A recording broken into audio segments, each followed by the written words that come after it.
திமுக கூட பல்வேறு கட்சி அதிமுக கூட இணைய போகுது அப்படிங்கிற மாதிரி எடப்பாடி அவர்களுடைய தொண்டர்களை மகிழ்விப்பதற்காக, அவர்களுக்கு ஊக்கம் அளிப்பதற்காக அது போன்ற ஒரு செய்தியை அவர் பரப்பி வருகிறார். இதற்கு பதிலடி கொடுக்கும் விதமாக திராவிட முன்னேற்ற கழகத்தில் இருக்கக்கூடிய பல்வேறு கட்சிகள் நாங்கள் அதிமுக பக்கம் செல்வதற்கு உதாரணமாக விடுதலை சிறுத்தைகளை சொல்லலாம், எங்களுக்கு எந்த விதமான நாட்டமும் இல்லை என்று தெளிவாக சொல்லிவிட்டார்கள். திமுக கூட்டணியில் இல்லாத விஜயும் கூட அழைத்தார், அவரும் மறுத்துவிட்டார். ஆக ஒரு திட்டமில்லாத எதை பேசுகிறோம் என்பதை புரிந்து கொள்ளாத வகையில் திரு எடப்பாடி பழனிசாமி அவர்களுடைய பரப்புரை அமைந்திருக்கின்றது என்பதற்கு இவையெல்லாம் நல்லதொரு எடுத்துக்காட்டாக அமைந்திருக்கின்றது. 2026 தேர்தலில் விஜயும் வரனால சிறுபான்மை ஓட்டுகள் திராவிட முன்னேற்ற கழக ஆட்சி மிக சிறப்பான முறையில் சிறுபான்மை மக்களுக்கு பல்வேறு வகையான நன்மைகளை செய்திருக்கக்கூடிய ஒரு ஆட்சியாக இருக்கக்கூடிய ஒரு சூழல்ல திராவிட முன்னேற்ற கழகத்தின் அணியில் இருக்கக்கூடிய எந்த ஒரு சிறுபான்மை கட்சியும் இடம் மாறுவதற்கோ அல்லது சிறுபான்மை மக்களுடைய ஆதரவு விஜய் பக்கம் போவதற்கோ எந்த விதமான வாய்ப்பும் இல்லை என்பதுதான் என்னுடைய கருத்து. திமுக கூட்டணியில சமீபத்தில் இணைஞ்ச மக்கள் நீதி மையம் இன்னைக்கு எம்பி ஆயிட்டாரு.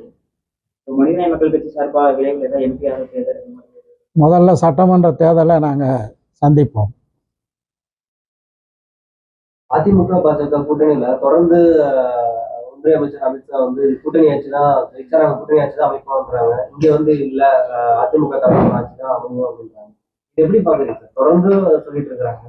முரண்பாடுகள் மிகுந்த, குழப்பங்கள் மிகுந்த ஒரு கூட்டணி அதிமுக கூட்டணி என்பதற்கு அமித்ஷா அவர்களும் பழனிசாமி அவர்களுடைய பேச்சுகளும் எடுத்துக்காட்டாக அமைந்திருக்கின்றது. தமிழ்நாட்டை பொறுத்த வரைக்கும் தொடர்ச்சியாக இங்கு ஒரு கட்சி ஆட்சி தான் இங்கே நடைபெற்று வந்திருக்கின்றது.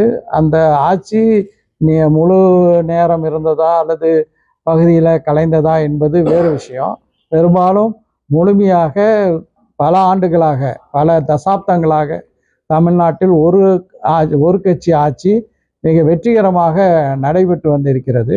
கூட்டணி ஆட்சி என்பது தமிழ்நாடு மக்கள் இதுவரை விரும்பாத ஒரு ஃபார்முலாவாக தான் இருக்கின்றது. ஆட்சியிலும் அதிகாரத்தில் பங்குங்கிறது இந்த தேர்தல் அதிகமாக பேசப்பட்ட வார்த்தையா இருக்கு. தேர்தல் அது எந்த அளவுக்கு எதிர்ப்பு இல்லை, அது நான் ஏற்கனவே குறிப்பிட்டது மாதிரி இப்போது தமிழ்நாட்டை பொறுத்த வரைக்கும் திராவிட முன்னேற்ற கழகத்தினுடைய ஆட்சி ஒரு சிறப்பான ஆட்சியை தந்து கொண்டிருக்கின்றார் நம்முடைய முதலமைச்சர் ஸ்டாலின் அவர்கள். அந்த ஆட்சி தொடர வேண்டும் என்பதுதான் மக்களுடைய விருப்பமாக இருக்கிறது. ஓகே, நன்றி. நிறைய என்ஐஏ கைதிகள் தொடர்ந்து நிறைய பேர் கைது செய்யப்பட்டிருக்காங்க. அது தொடர்பாக நீங்க எந்த மாதிரியான? நல்ல கேள்வி. தொடர்ச்சியாக என்ஐஏ என்ற தேசிய புலனாய்வு நிறுவனம் அப்பாவி மக்களை கைது செய்து வருகிறது.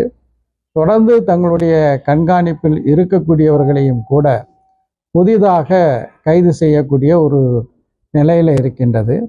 ஏற்கனவே நடைபெற்ற வழக்குகளை சரியான முறையில் புலனாய்வு செய்து அதை நிரூபிக்கக்கூடிய ஒரு வல்லமையை என்ஐஏ இழந்து விட்டதோ என்று எண்ண தோன்றுகிறது. அதற்காக வலுக்கட்டாயமாக நீ சாட்சியம் சொல்ல வேண்டும் என்று அச்சுறுத்துவது, பயமுறுத்துவது, அப்படி நாங்கள் சாட்சியம் சொல்ல மாட்டோம் என்று உறுதியாக இருக்கக்கூடியவர்களை அந்த வழக்கில் சேர்த்து சித்திரவதை செய்வது, சிறைக்குள்ளேயும் சித்திரவதை செய்வது என்று சட்டவிரோதமான நடவடிக்கைகளில் ஒரு பிரீமியர் இன்வெஸ்டிகேஷன் ஏஜென்சி என்ற ஒரு முக்கியமான முதன்மையான புலனாய்வு துறை எதையெல்லாம் செய்யக்கூடாதோ அதையெல்லாம் என்ஐஏ செய்வது வன்மையாக கண்டிக்கத்தக்கது.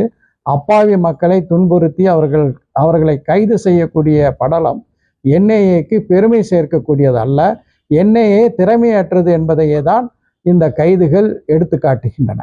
செய்திகளை உடனுக்குடன் தெரிந்து கொள்ள கீழ்கண்ட கேபிள் மற்றும் டிடிஹெச் நெட்வொர்க்குகளில் எம்நாடு செய்தி தொலைக்காட்சியை காணுங்கள். பாதகம் செய்பவரை கண்டால் நாம் பயம் கொள்ளலாகாது பாப்பா. மோதி மிதித்து விடு பாப்பா, அவர் முகத்தில் உமிழ்ந்து விடு பாப்பா. அண்மை செய்திகளை உடனுக்குடன் தெரிந்து கொள்ள இணைந்திருங்கள் எம் நாடு தொலைக்காட்சியுடன்.